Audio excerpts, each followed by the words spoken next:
Hello friends, आज मैं diagonal rib stitch pattern बनाने जा रही हूँ। उसके लिए मैंने जो बेस चेन है वो ऑड नंबर में लिया है और ये फर्स्ट रो स्टार्ट कर रही हूँ जो कि सिंगल क्रोशेट है। ये सिंगल क्रोशेट हम इस पैटर्न के लिए जो मैंने अभी फ़िलहाल जो लिया है वो 17 चेन है। तो ये पूरा हम फर्स्ट रो सिंगल क्रोशेट से पूरा करेंगे। फर्स्ट रो और सेकेंड रो दोनों ही सिंगल क्रोशेट से बनाएंगे। तो ये जो पैटर्न मैं बना रही हूँ उसके लिए मैंने 4 प्लाई का थिन वूल लिया हुआ है और ये हमारा सेकेंड रो भी कंप्लीट हो गया है। अब मैं थर्ड रो स्टार्ट कर रही हूँ। थर्ड रो के लिए मैंने सिंगल क्रोशेट, ये फर्स्ट जो है सिंगल क्रोशेट, 3 सिंगल क्रोशेट बनाएंगे और 3 सिंगल क्रोशेट बनाने के बाद मैं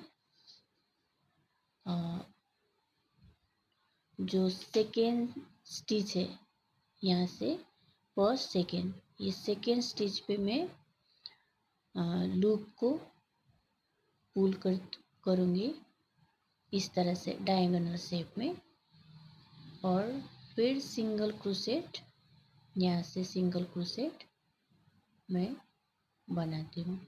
ये देखिए इस तरह से फिर से हमें 2 सिंगल क्रोशेट लेना है, 2 सिंगल क्रोशेट और फिर डायगोनल स्टिच जो शेप है वो यहाँ से 1 2 3, ये देखिए ये जो हमारा यहाँ पे हमने 2 होने के बाद ये तीसरा पे फिर से हम इंसर्ट करेंगे। इस तरह से हम स्लैंटिंग शेप में इंसर्ट करने के बाद फिर सिंगल क्रोशेट बनाएंगे। तो ये हमारा पैटर्न का मेन जो है इसी तरह से हम बनाते हुए पूरा थर्ड लाइन कंप्लीट करेंगे। और आप लोगों को अगर ये कंफ्यूज हो रहा है या समझ में नहीं आ रहा है तो आप लोग मुझसे कमेंट बॉक्स में जाके पूछ सकते हैं। ये हमारा थर्ड लाइन भी कंप्लीट हो गया है, ये थर्ड लाइन कंप्लीट हो गया है। अब मैं फोर्थ रो स्टार्ट कर रही हूँ। ये फोर्थ रो हमारा पूरा सिंगल क्रोशेट में हम कंप्लीट करेंगे।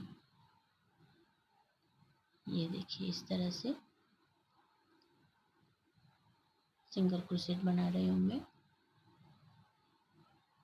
ताकि हमें गैप मिले और हम अच्छी तरह से पैटर्न को दिखाई दे। ये हमारा सिंगल क्रोशेट और फोर्थ रो भी कंप्लीट हो गया है। फिर से मैं सिंगल क्रोशेट लूँगी और फिफ्थ रो स्टार्ट कर रही हूँ।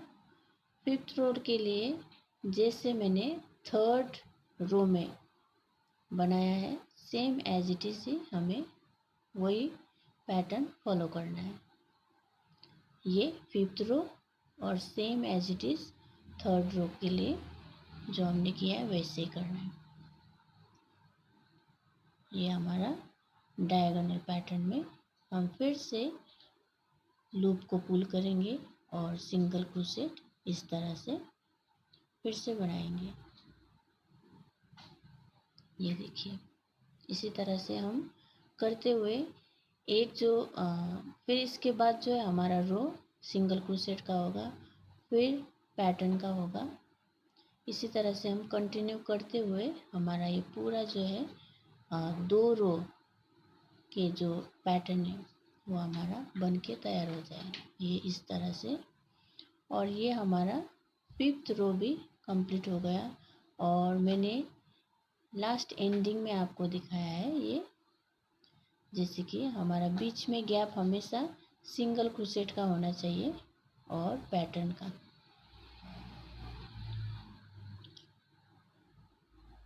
तो आप लोगों को अगर कुछ भी कंफ्यूजन हो, आप लोग मुझे कमेंट बॉक्स में जाके पूछ लीजिए। अगर आपको समझ में नहीं आ रहा है तो मैं आप लोगों को सहायता करूंगी ये पैटर्न समझाने के लिए। वीडियो यूज़फुल लगे तो चैनल को सब्सक्राइब कीजिए। नेक्स्ट वीडियो में फिर से मिलेंगे। Thank you.